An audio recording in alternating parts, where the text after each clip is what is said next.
Welcome to How to Retire on Time, a show that answers your questions about all things retirement, including income, taxes, Social Security, healthcare, and more. This show is an extension of the book, How to Retire on Time, which you can grab today on Amazon, or you can go to www.howtoretireontime.com. My name is Mike Decker. I'm the author of the book, but I'm also a licensed financial advisor, insurance agent, and tax professional, which means when it comes to financial topics, we can pretty much talk about it all. Now, that said, please remember this is just a show, so everything you hear should be considered informational, as in not financial advice. If you want financial advice, then request your wealth analysis from my team today by going to www.yourwealthanalysis.com. With me in the studio today is Mr. David Franson. David, thanks for being here today. Yes, hello. Thank you for having me. Yeah, David's going to be reading your questions, and I'm going to do my best to answer them. Now, you can send your questions in right now or anytime this week. Just save this number, 913-363-1234. Again, that number is 913-363-1234. Or you can email them to heymike@howtoretireontime.com. Let's begin. Hey, Mike, can you break down the 4 strategies you use when investing in the stock market? Yeah, let me list them and then explain them. So first, you've got absolute return models or theory. Then you've got fundamental analysis. Then you've got momentum models. And then you've got the indexing strategy or relative return theory or indexing models. So all different. These are the ones that I personally prefer. There are other ones out there. 3 of what I just said are considered active, as in you've got to be proactive in your approach. 1 is passive, which I wouldn't even say is reactive. It's passive in the true sense. You just sit and watch it do its thing. So let's break it down. These are not commonly understood terms. Absolute return theory is the idea that you can buy something and hold it for a predetermined period of time, regardless of market conditions, with the intention that it should grow. So in 2000, 01, and 02, when the markets were all going down, absolute return would have looked for something else like real estate and invested in that sector because real estate grew during the tech bubble bursting. Okay, you with me so far? Yeah. So it's active. This is micro. You're picking stocks. Okay, you're not picking indexes. You're not picking mutual funds. You're picking stocks or assets. Technically, I think you could include gold. You could technically probably include crypto in this. Yeah. I wouldn't call them an investment because they're not a business. Those are just things. Mm-hmm. It's a currency, but people could, and I guess in theory, say that that's the asset class where I want to put my money with the intention that it would increase in value. That's the idea of absolute return. It's very common for sophisticated investors. Not many people know it exists because it's really hard to do.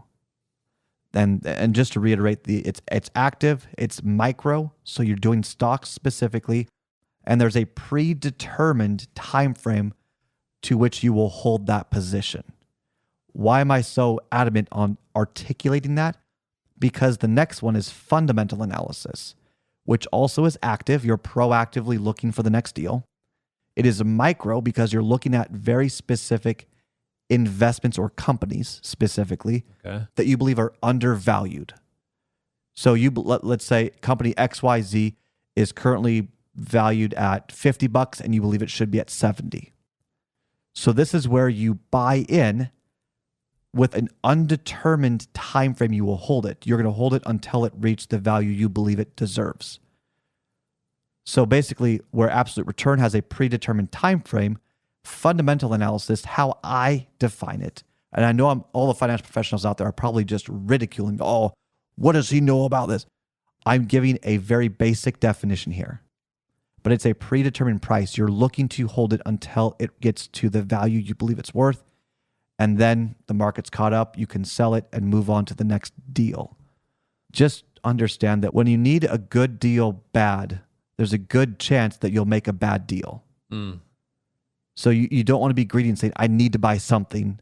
Fundamental analysis has a lot to do with patience, awareness, and discipline on the rules, on your rules, your calculations, all that. But so you see the difference. They're both active. One is based on a time frame. You know what to expect. The next one's kind of, you don't really know, but you're just looking for overall long-term growth.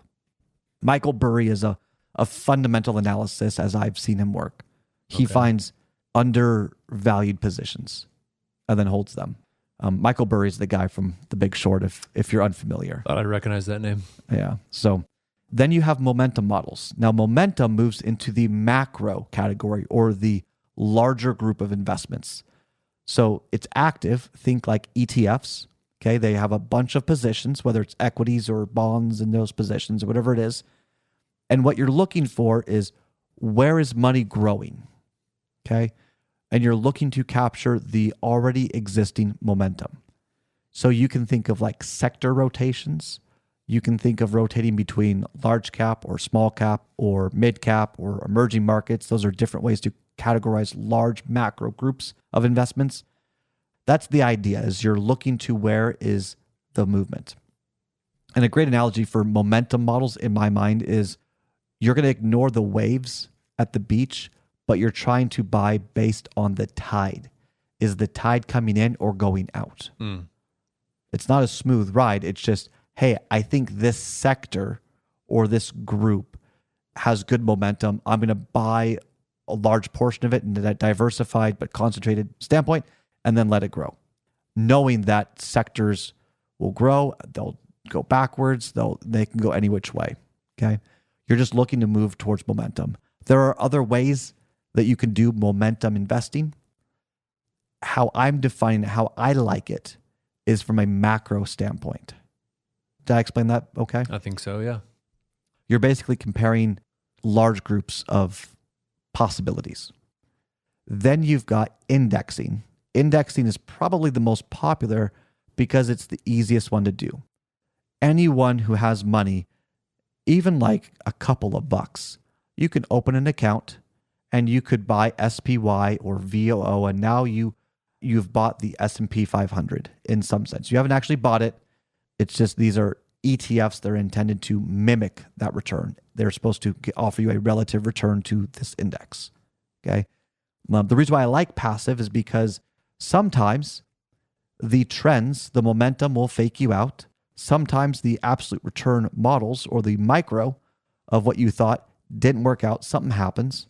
Like the Super Micro company, they were great promise. They're a great looking company until Ernst & Young said, we can't verify these books. I wonder why it looked like such a great company, right? So absolute return has its risk. Fundamental analysis, you might think it's undervalued, but the rest of the world may not, and you can get it wrong. Momentum, you can get the momentum wrong. Indexing is just a different way that might work. It might not work, but it's a different way to invest. So do you see how blending them, I think, is a very good thing? Yeah. Put 25% in absolute return, put 25% in fundamental, put 25% in momentum, and put 25% in index. And that's all kind of in your growth portfolio. That's not your entire portfolio. Okay. Because your entire portfolio should be designed around your plan. Your plan should not be designed around your portfolio. I'm just talking about the growth side of your portfolio, whatever that allocation would be. There is no such thing as a perfect investment product or strategy. There may be some biases towards what goes where from a tax standpoint. So I would probably lean more towards momentum models or indexing with non-qualified assets because I don't want to create a lot of capital gains issues. Whereas I might be more biased towards absolute return or fundamental in a qualified account because you don't have to deal with capital gains. You can buy and sell as much as you want, whenever you want, however you want, because there's no capital gains in that. It's just you only pay taxes when you pull the money out. If it's IRA, you don't pay any taxes if it's Roth. Anyway, so yeah, quick recap. The 4 models that I like are absolute return, fundamental, momentum, and indexing, all of which we offer here at Kedrick, but you can get them elsewhere too. We don't claim to own the market when it comes to strategies. We just have our own versions of these strategies that we believe in.